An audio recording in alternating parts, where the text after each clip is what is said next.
Hey, what's up guys? Welcome back to my channel. Hopefully you guys are surviving all of this home quarantine stuff, this self-isolation, and you're staying sane somehow, and hopefully my videos are just kind of getting you guys out there a little bit, doing a little bit of flying with me. And as always, I really enjoy having you guys with me for these flights. It's kind of like an adventure together. So the adventure that I have on the channel today is the Holybro Kopis. This is the Kopis Mini. And check out the box that it comes with. It's that same nice box that Holybro usually includes with their quads, but it's big enough to hold a 5-inch quad. So if you wanted to put your Kopis Mini in something else, you could literally fit a 5 to 6 inch quad inside this box. It has nice waterproof zippers on here. Just open it up and look how little it is in there. It's so tiny in there. It's awesome. I didn't expect it to be mounted in here like this. It has a little bit of a strap here. I'm just gonna take the strap off real quick, pull it out. And we're gonna go over the specs on this quad, but we've got T-motor all the way around on this quad. It's really nice because they have a 2-up stack here. We're able to get a very large full-size 30 by 30 stack up front, which is cool, and we have an option for a 20 stack in the back. So we have ESCs in the back, flight controller up front, and the VTX just above the flight controller right there, and a standard size, looks like micro USB port on the side there.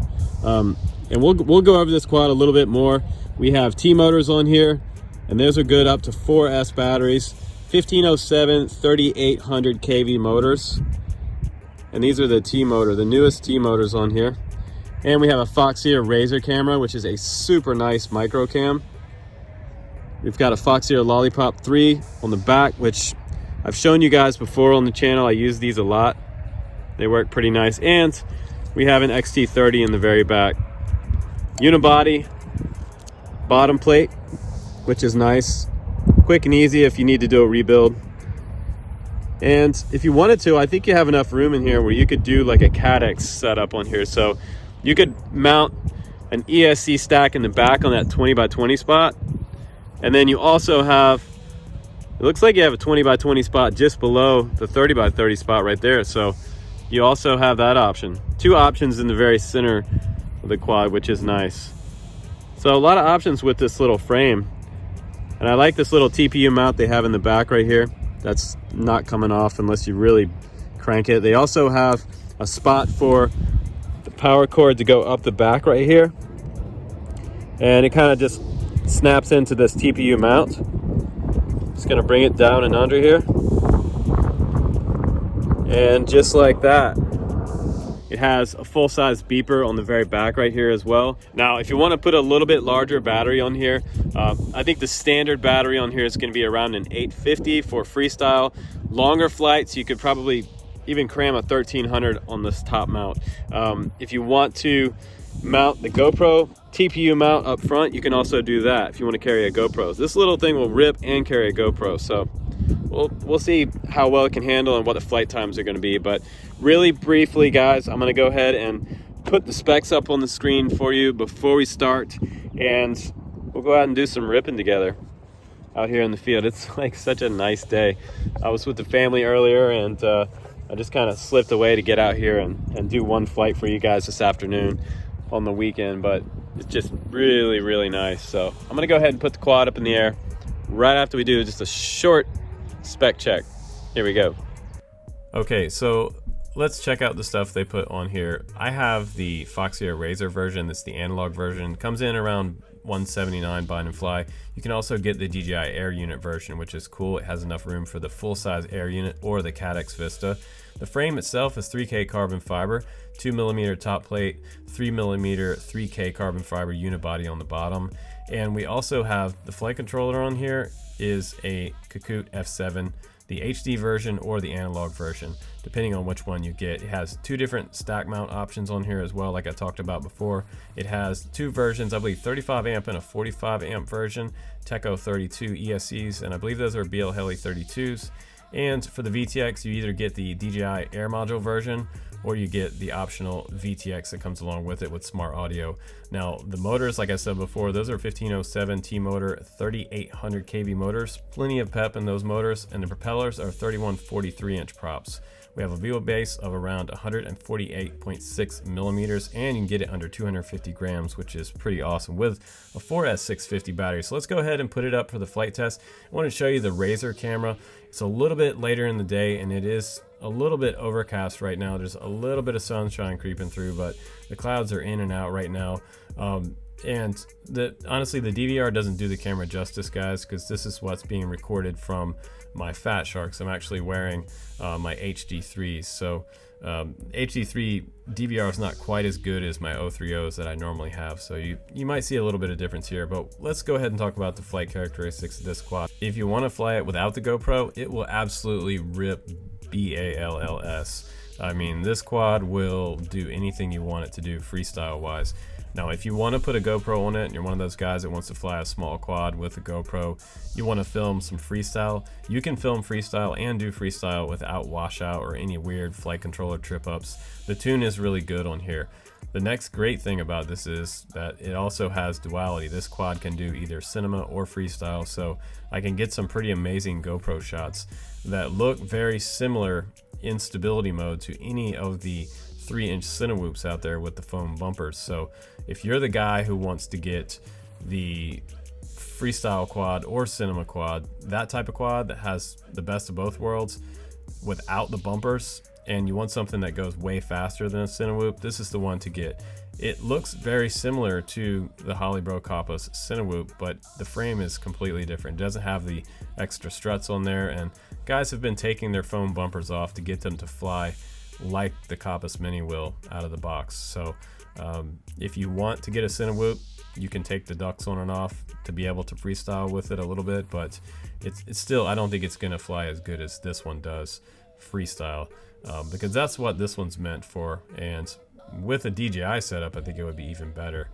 You can really kind of get in there with the DJI setup, but this is nice because it is a way smaller scale. I can go places with a 5-inch that, like I said, I normally can't go with a 5-inch. So I can really get in between branches and stuff. And this was a little bit sketchy right here. Check this out. We're gonna dive this tree, and bap, I almost completely lost it. Had my GoPro on there, and I would have found the quad, but that would not have been cool.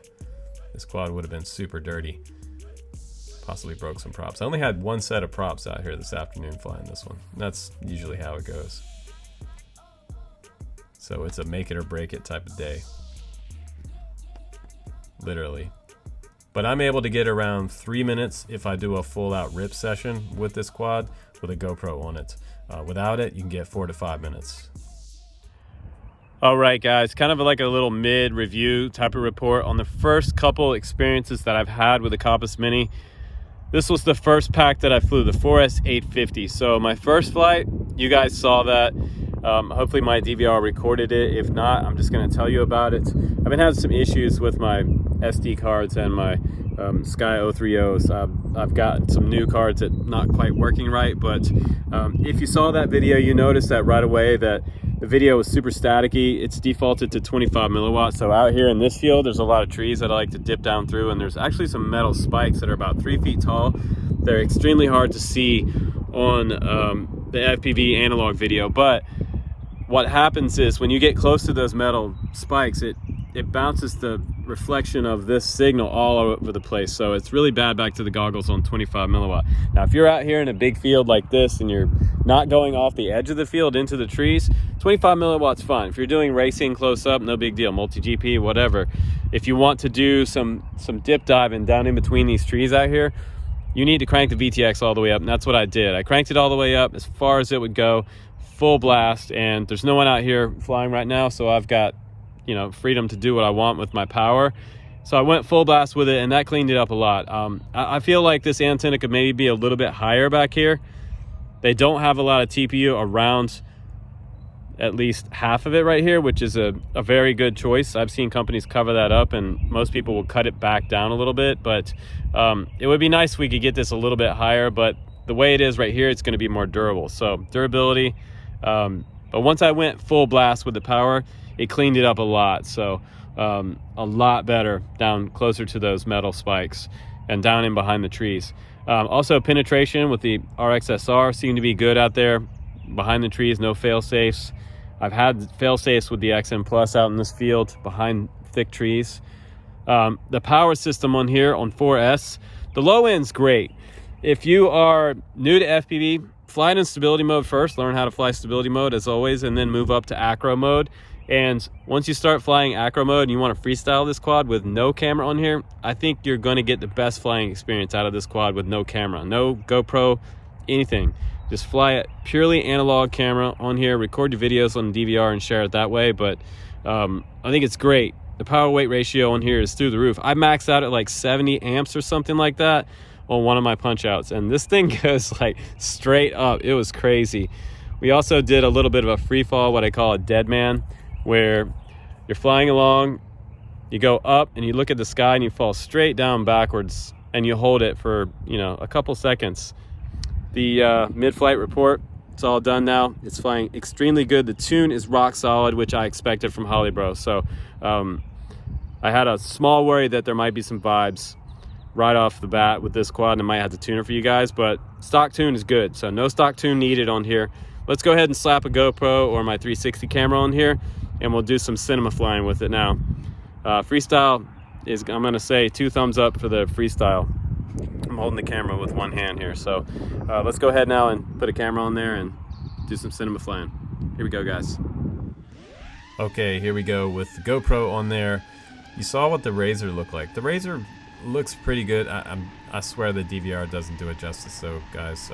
So, you know, take that DVR with a grain of salt. Now, how fantastic does the footage look with the GoPro in here? I mean, this is where you can just level up times 1,000, and this is really nice. You gotta watch those metal spikes down there. Dipping down too low and I'll smack a spike.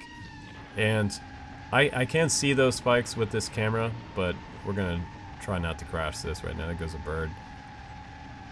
But it's so cool because this quad will slow way down, or if you get above half throttle to 3/4 throttle, it really starts to feel fast.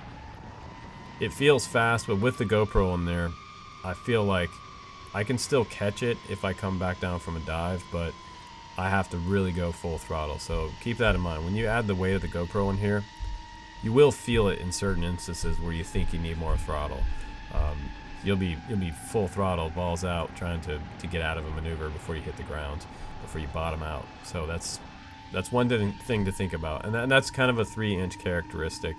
But again, it is running the T motors on here, and normally it'd have something like a 1408 motor on this quad, but they actually motored up on this particular Kopis Mini instead of doing 1408s traditionally on 3-inch little freestyle quads. This is it's got more power to it, and it needs the extra power on here because of the GoPro option.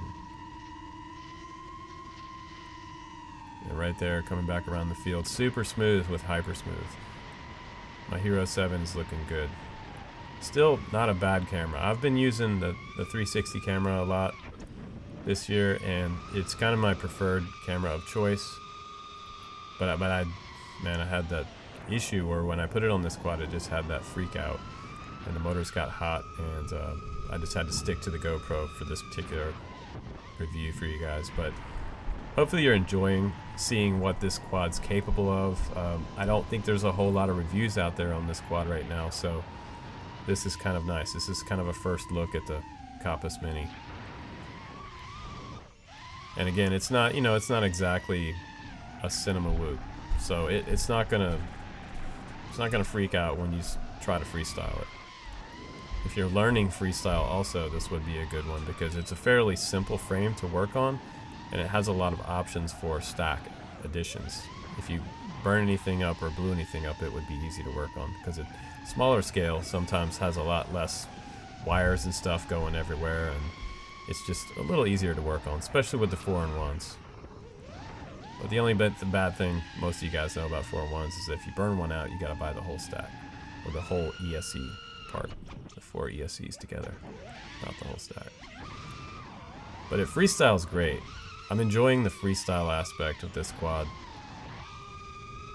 It is, again, if you're an experienced pilot, it will be noticeable between a 5-inch and a 3-inch like this with that low end throttle. Now let's try a dead man. I'm going to fall at the ground here a couple seconds and then pull out there before I hit the ground. I could have went a little longer there. I had some height on that one. The dead man is a really fun maneuver. We used to do a similar thing in kiteboarding that, like most of us call it a dead man in kiteboarding. You would do a jump off a wave and then you would kick your board over your head and then you would be upside down. And the cool thing was to hold it, stall upside down right before you hit the water, and then just flip back around and land and ride out, hopefully on the next wave. But this is feeling pretty good. So my first battery on here, again, I'm getting like 3 to 3.5 minutes on some sort of freestyle type flights with the GoPro. So let's do some more flying with it. We'll run another battery on here. And I have to say, when I first got this quad, I looked at the T-motor props and I thought they were just a little bit wide chord because they look a lot fatter than some of the 3-inch props I've been running lately. But I've also been running a lot smaller 3-inch designs like the Gap RC Cine series quads that are kind of hybrid Cinewhoops. And this one actually does need that thicker chord prop. So I think that my choice of prop on this particular quad would be this T-motor prop. Nice thick cord, gives it that extra low end that you need for when you're going to freestyle with a GoPro on it. Got a new guy out at the field, a new club member here, just landing his Radian. One of the best sailplanes ever made, in my opinion. For trainers, it'll get you over an hour up in the mountains on the slopes. It's a pretty sweet plane. But again, the proximity is like 2 thumbs up, guys. Here, it really gets in there, and that's so cool. You can explore. I'm exploring new lines out here that I've never done before. And I still have a little, enough power to get out of certain maneuvers. Smack some tree branches like that. I just sawed that tree branch in half. And that happens sometimes. I'll crash if I hit a tree branch, and other times I just saw through it. So I think that we have a lot of good stuff going on here with this quad. I think that the price, the $179 price for the analog version is completely justified. The tune is good.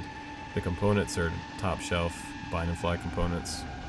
The frame is really nice. It's extra polished. It's not one of those cheap, busty carbon fiber frames that you get dust on your fingers if they haven't been nicely cleaned off. And sometimes the cheaper carbon frames are like that. Carbon dust everywhere. And again, it'll handle a dive with a GoPro, which is pretty sweet. But I do love the way that the Kokoot F7 flies. I'm having a good time with this flight controller. I really want to get between those branches right there, but I can't get close enough, so I'm going to try to avoid another smackdown today. I've had some good ones lately. And it's a little bit overcast right now, so I apologize that the footage doesn't look a little bit better, but it's been a lot of rain this week. It's crazy. Hopefully you guys are getting some flying in during all this corona stuff. You're keeping your sanity. We're doing pretty good at my house. Thank God I get to go to the field here. Keeping our distance, but getting out is essential. And I had no problems with this quad today, other than it freaking out when I put my 360 camera on here. So I think that this one, it has a lot of versatility. And again, if you're wondering whether you should buy this one or a Cinewhoop with foam bumpers, it depends on what you want to do. If you want to freestyle, then I would get the Kopis Mini. If you want to just cinema, then just get the Cinewhoop. That's what they're for. Not really for freestyle. So let's get some final opinion here, and we'll end up the review. Some final afterthoughts. Here we go.